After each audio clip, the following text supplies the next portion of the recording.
So thank you, Guilhem Jarmin, who has come on to Future of Foods episode. He works for Cargill. He's a category and portfolio director at Cargill, working on alternative proteins. So Cargill is one of the largest privately held companies in the world, so agribusiness, and they one of their largest profit drivers, I suppose, is meat. But in recent years, Cargill has made significant investment into alternative proteins. So Guillaume is here to sort of tell us a little bit more about that. So Guillaume, can you just introduce yourself a little bit and tell us how you got into this business? Sure. Thank you, Alex. Thanks a lot for, first of all, for inviting me into the Future of Food podcast. Just a quick intro on myself. So my name is Guilhem Jarmin. I'm actually working in the food industry since the last 14 years. I've always been working into the health and nutrition sectors across the industries.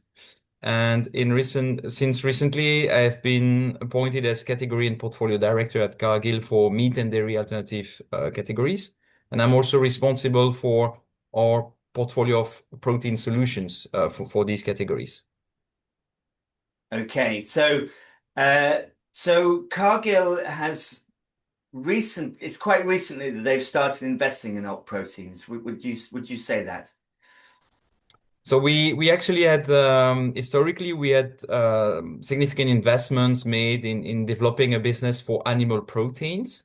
And in recent years, in the last decade or so, we have started to invest into a diversification of our portfolio with alternative proteins.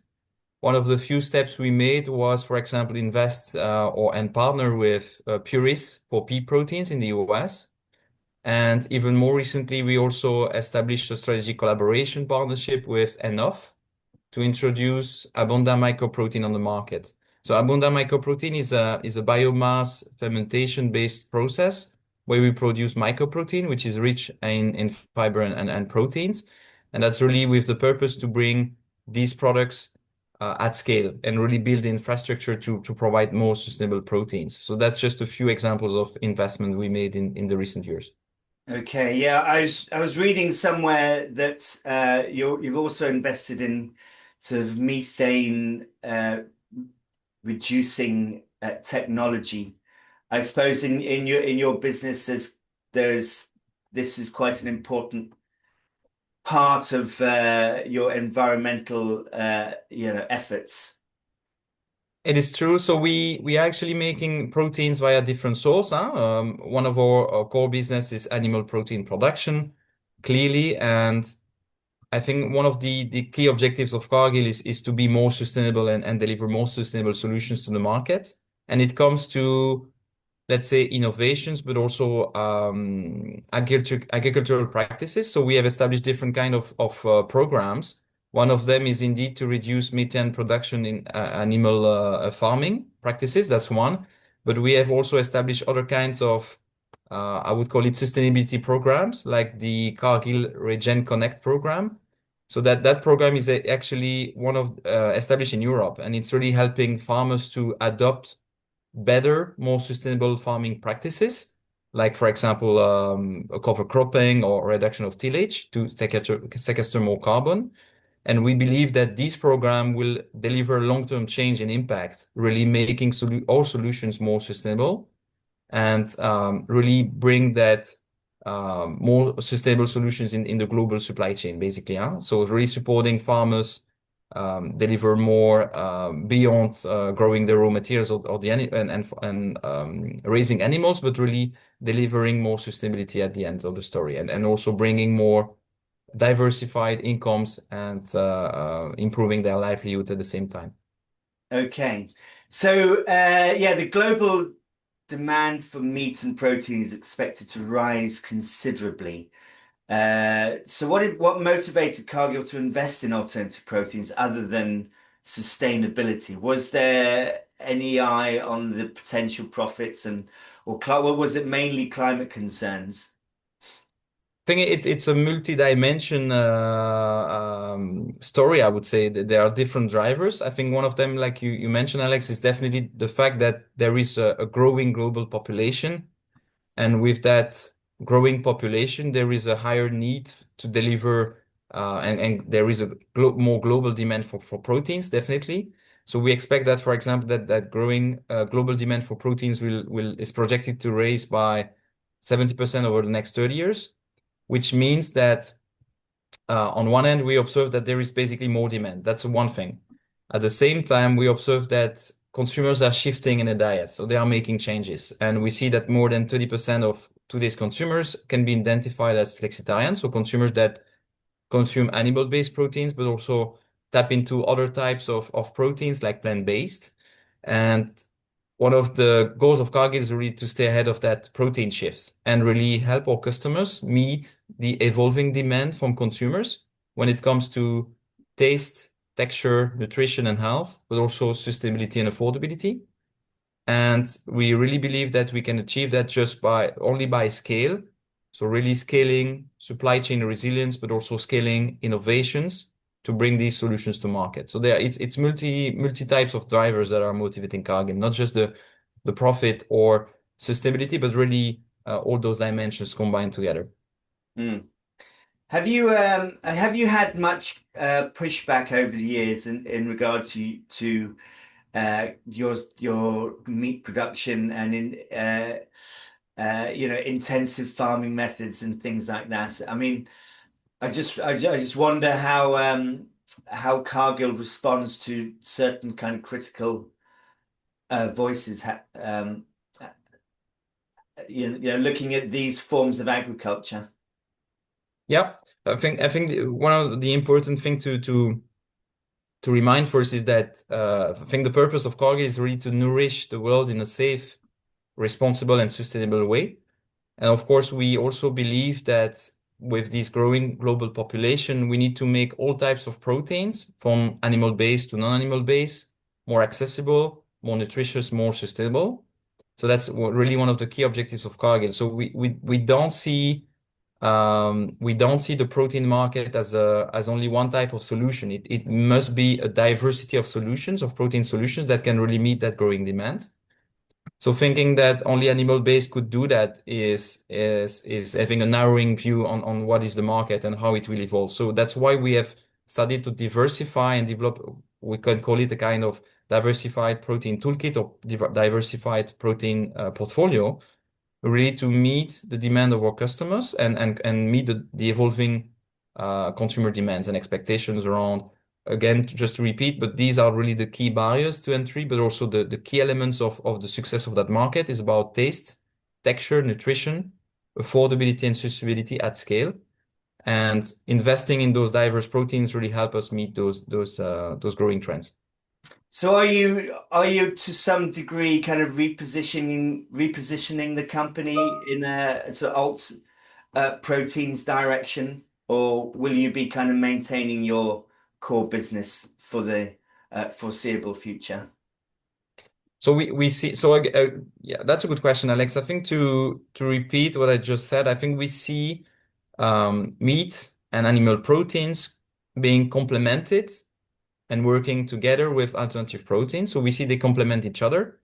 So there is not one size fits all solutions on the market. That's definite. So the answer to that question is we will not replace our animal business by purely alternative proteins, but we see it's complementary to each other. So they really, we believe that future will be about diversity of protein sources and Yeah. making sure that they are sustainable. I think that that's a key. And also fitting consumer drivers, because that's another important element, of course, because there is no success and mass adoption if consumers are not behind. And our job is really to make sure that these different protein sources are equally compelling in terms of the barriers we just described before, like taste, texture, nutrition, sustainability, and affordability. Yeah. While we're on that sort of subject, what's your vision for new technologies such as cultivated meat and cellular agriculture, uh, and that sort of technology? I think that so there has been some technologies on the market since a very long time. I can think of things like, for example, extrusion, So extrusion is a technology that provides texture. So it's really about delivering a better structure of a meat alternative, as an example, or a plant protein. And there have been, in recent years, emerging technologies, not yet very mature, that still need to prove their economical viability at scale. Things like precision fermentation or cell cultivation and cell culture. I think time will prove if this technology can answer can provide a solution to the problem. But we definitely see that it's a diversity of technology that will play a role and enable the future of sustainable proteins. So Cargill is definitely scoping and looking at these different technologies with the goal really to bring the scale again, to bring impact at scale and more sustainable solutions. And we believe that there is, again, not just one technology that can do the job, but a multitude of technologies that can complement each other and bring a diverse protein landscape to life. Okay. And when you say a solution to the problem, what is the problem that you're referring to particularly? I think the problem I'm referring to is that so there is a global population that is growing with a higher demand for proteins, and we can't fulfill that demand just by animal-based proteins. So we need to diversify the options for consumers that they can really tap into a diversity of different protein solutions and options to really fulfill their needs about nutrition, taste, affordability. So it needs to be, of course, with a good price and also, of course, very important that it delivers sustainability. So I think these are the challenges I'm referring to. And another challenge is, of course, climate change. I think it's definitely the biggest challenge we face as humankind. So I think it's very critical that companies that have the reach and the scale can deliver the impact that is necessary to combat that issue. So that's a problem I'm referring to. Yeah, and Cargill is one of the biggest companies in the world in this space, clearly has a big responsibility, I suppose, in that regard. Yeah, so that's definitely why we include that as one of our global responsibility to work towards a more sustainable future. And that's also one of the key drivers and reason why we invest more and more in the alternative protein space, again, to complement animal proteins and really deliver a more diverse protein landscape. Mm. Do you find that do you have different responsibilities in Europe to perhaps what they might have in the USA, or are the responsibilities kind of comparable globally? I'm just curious. You mean for my role specifically? Well, for sort of sustainability and for the environment and for, kind of regenerative agriculture and that sort of thing. Is it the same on both sides of the Atlantic? So we have different programs. So first of all, we have global initiatives. We have global initiatives that the purpose is really to reduce, for example, global CO2 emissions in our supply chain. That's one, but we have also what I would call regional programs, and I think I mentioned one of these programs, so the Regen Connect, which is a European-based program that's really about improving sustainable practices within farming practices, and deliver long-term impact. You mentioned also reduction of methane emissions with animal farming in the US. So dependent of our footprint in the region and dependent on the types of business we have in the region, we have dedicated programs that also support different initiatives to improve sustainability. Okay. So Cargill has partnered with quite a few startups in the past. I mean, how important is collaboration in your sort of innovation strategy? I think it's critical, and I can speak personally. I see that for me, collaboration is really the essence of success. It's really about partnering across the ecosystem and across the value chain. So we have initiated different types of partnerships from startups to scale-ups, but also not just commercially, also from a research standpoint. So we are collaborating with like research institutions. We are also collaborating with commercial partners in the type of our customers, like food service and retail channel customers. And all of these partnerships across the ecosystem is really to basically bring viable, sustainable solutions to market. Because the quicker we can scale solutions and innovations and create the infrastructure to make impact at scale, the quicker these solutions will reach consumers and create mass adoptions and really move from being a niche or a promising innovation or idea on paper to really becoming something real world with a real impact. And that's why we are making these partnerships at different level of the value chain from scaling innovation, so more from like an exploration type of work. Also about improving a consumer experience. That's very important for consumer adoption of innovations. And at the same time, we really want to build an ecosystem across the value chain and also within the private sector, but also with the public investors. Okay, I read somewhere, and I've actually sort of used this figure in an article I've written that Cargill is investing around sort of 10% of profits in alternative proteins. Is that about right? That's a good question. To be honest, I'm not fully certain what's the exact percentage. I think it's really region dependent, could be also industry dependent. But it's true that we see investment in alternative protein as a long-term strategic focus for Cargill. So we will basically continue to invest definitely in alternative proteins, whether it's about the supply chain, so making supply chain more resilient when it comes to raw material sourcing or ingredient sourcing, but also about production and infrastructure and also building that ecosystem.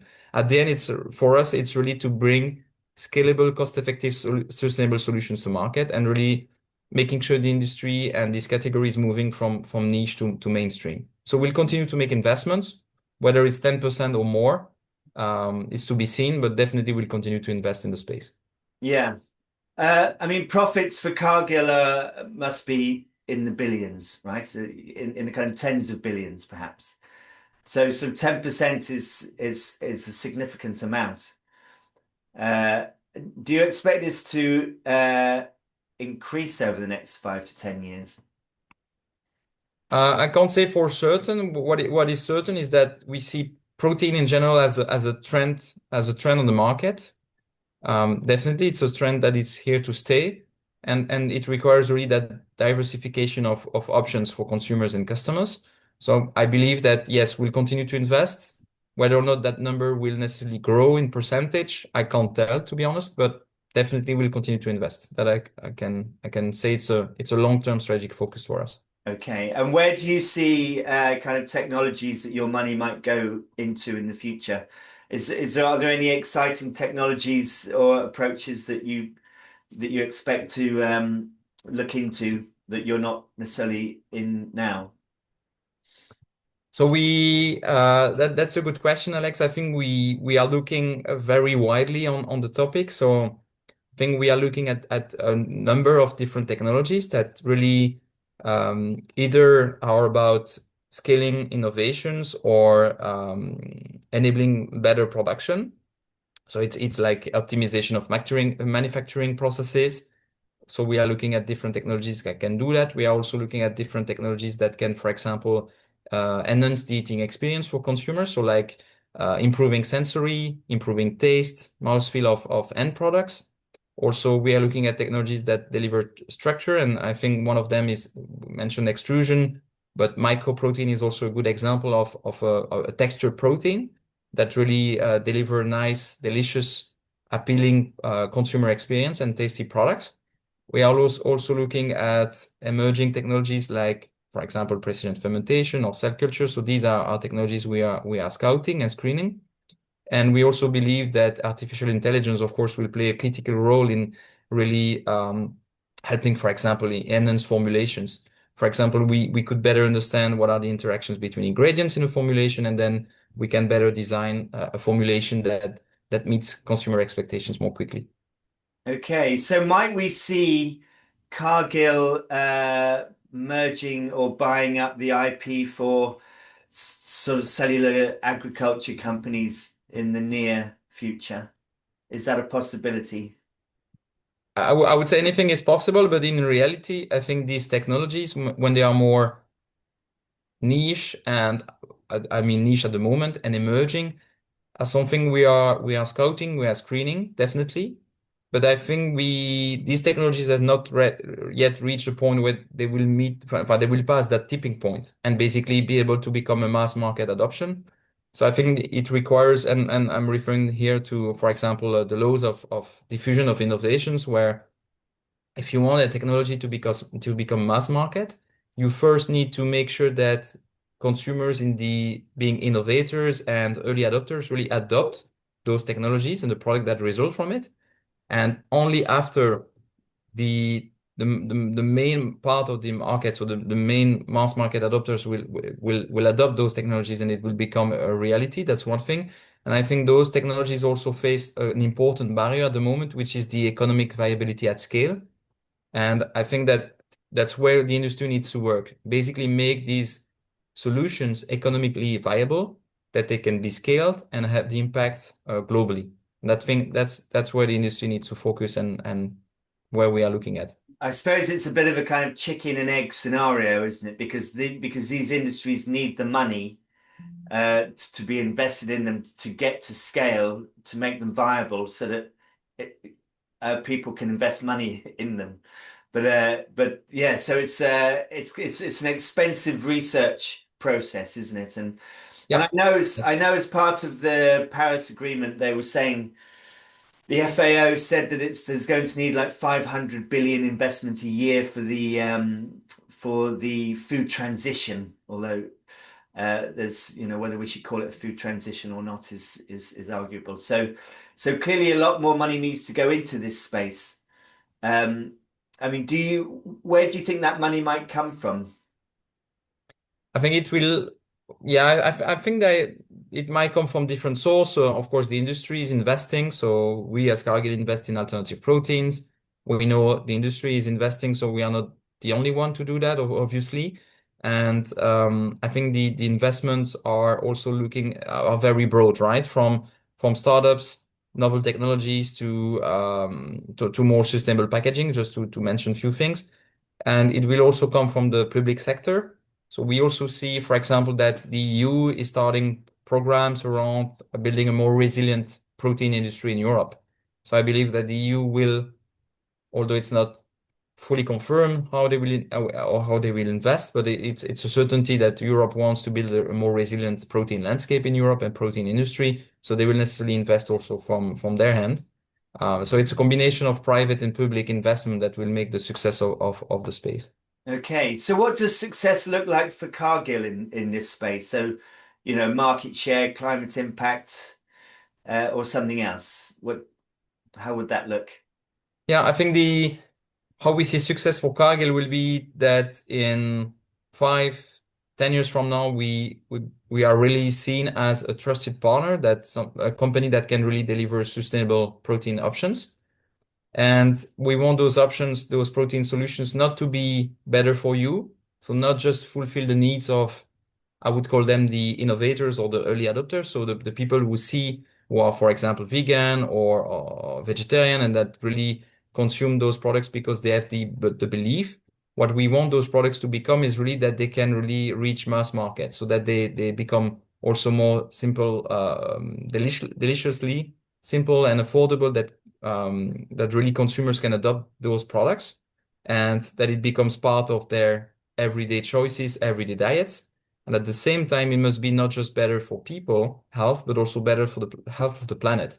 So where we want Cargill to be play an important, prominent role is really accelerating the shift to a more sustainable protein ecosystem. Okay, and how much do you see regenerative agriculture replacing intensive food production in the future? Think yeah, that's a good question as well. Like I said, we started this program in Europe with the Cargill Regen Connect program. We are expanding that program across Europe. So that's the first step to make sure we can have a long-term change and impact on the agriculture. Next steps for us would be that regenerative agriculture becomes a common theme across our global supply chain and really tackle issues like improving soil health, improving biodiversity, also improving farmers' incomes and livelihoods, and that more farmers across the globe can really adopt those practices to really reduce and improve the footprint of their either animal-based solutions or products and or plant-based productions. And we really think that um, this vision will help rethink how we as Cargill can support those farmers grow the raw materials that we need for protein production. So for us, it's very critical, and we believe that we can expand that globally. I mean, there are critics of the regenerative agriculture method in regard to uh, really the basics are that using regenerative agriculture means that you'll need more land to produce the same amount of food. So is it really a viable technique? I mean, what do you think? Yeah, that's more of a personal thinking. I think one solutions will always come with downsides, I would say, or yeah, limitations. That's why probably one solution alone cannot do the job or solve all the problems we have. So regenerative agriculture is just one of the solutions we need to develop, and there are other technologies that we need to scale.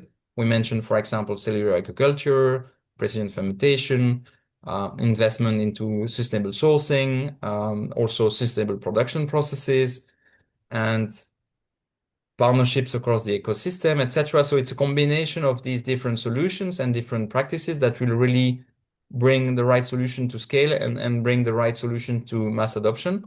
So I don't think that only one solution can solve the whole lot of problems. I think it's a combination of different solutions that will create the success we need.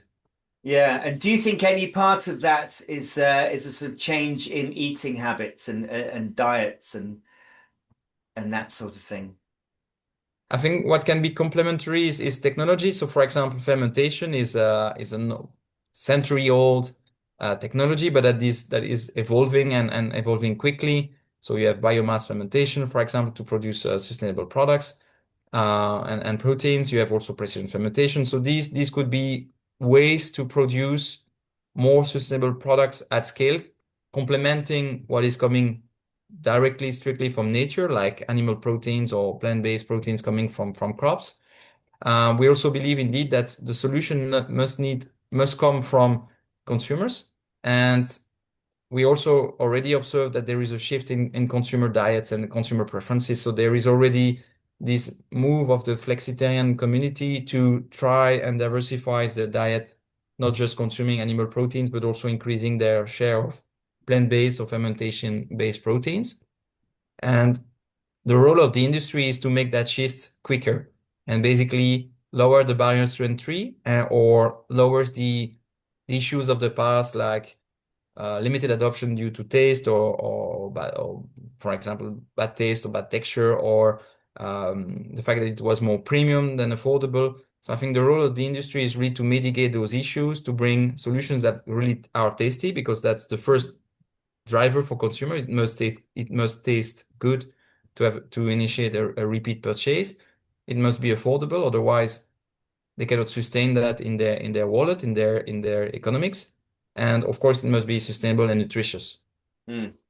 Okay, so one last question for you, Guillaume, before I let you go. So in say in 2030 or 2035, how do you see our diets may have changed because of there is going to be an increased population. There's going to be uh, a bigger demand for proteins and perhaps kind of our the sort of soil health may not be as rich as it is now. I mean, how do you think the kind of landscape sort of agriculturally might have changed, and how do you think diets might have changed? Yeah, so first, if I start from diets, I think there is a need to there is a need to support the shift and the protein transition from and really deliver that diversity of protein. So I believe that it will be the norm, so that consumers will really tap into animal proteins and alternative proteins, that it won't be like we have seen in the past, a polarization of the market and a division of the market, but more complementarity of the market, so that consumers can really choose from one another source to really appeal for their taste preferences, their cost and use goals and objective, but also their sustainability goals. So we see, my belief is that all those solutions at the end must be tailored for meeting the health needs of our consumers, also sustainability needs, and deliver the impact at scale, being indulgent, so deliver on taste and deliver on affordability. And where we see Cargill is really the role of Cargill is really to enable that diversification of the protein landscape and protein choices that consumers have. And it can only be done through scaling partnerships, scaling innovations, and scaling solutions that really help the entire ecosystem and the entire value chain benefit, and also consumers benefit from it. Mm. I was saying to a friend of mine recently that I think in 10 years from now, if you go into a supermarket, it might be quite rare to see a hamburger or beef burger that is 100% beef. It might be more likely that it's a 50% blend of beef and mycelium, or beef and kind of shiitake mushrooms or something. So it might be quite rare to see such an abundance of meat in our products. What do you think about that? Yeah, that's a good. I think what you refer to is hybrid. Hybrid products, so hybrid being a combination of meat or dairy or animal proteins with non-animal protein like plant-based or fermentation-based. So we also believe that there is a future for hybrid. And actually, we started to develop some hybrid concepts on our own. For example, we have developed hybrid dairy products like Greek style yogurt, combining dairy, so milk proteins with plant-based proteins. We are also developing a number of hybrid meat products like hybrid mincemeat, so mixing beef meat with, for example, texture protein, or also we are developing things like hybrid chicken nuggets or hybrid chicken fillets, which is a combination then of chicken meat with, for example, abundant mycoprotein from our partnership with Enough. And so we also believe that there will be a space for hybrid, and that the market will evolve into a more diverse landscape, with animal protein still having a presence, but being complemented with pure plant-based or pure meat substitute and dairy substitute, but also with hybrid in between. Why? Because hybrid is really about combining the best of both worlds, but still lowering issues related to taste, cost in use, affordability, sustainability, and health. Yeah, and there are a few of these products on the market now, I suppose, aren't there? Which are Yes, yes, it's the market is starting. So we observe also there are companies launching hybrid products. We have seen, for example, hybrid mincemeat products, hybrid salmon, etc. So there is a number of hybrid concepts that are being launched in the market, and we also believe that hybrid has a future in that landscape. and there's the Mission Barnes plant-based food with kind of cultivated oil fats, which is an interesting concept. So you have your plant-based food, but you can add animal fats to it that kind of gives it the taste and the sizzle and everything that sort of goes with that.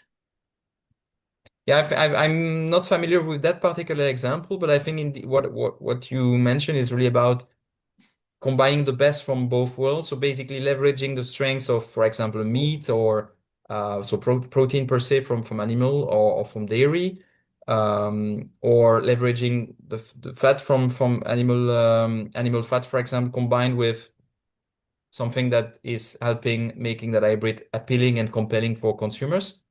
So I believe that it's leveraging and tapping into the strengths of both animal and non-animal based proteins. Yeah. Well, thank you very much, Guilhem. It's been an absolute pleasure to have you on the Future of Foods interviews, and uh, I hope you enjoy the rest of your day. I look forward to meeting you in Amsterdam at the end of the month. Wonderful. It was great to meet you, Alex. So definitely I look forward to meet you in Amsterdam end of October for the conference. Yeah. And Okay. wish you great success there. You too. Have a great day.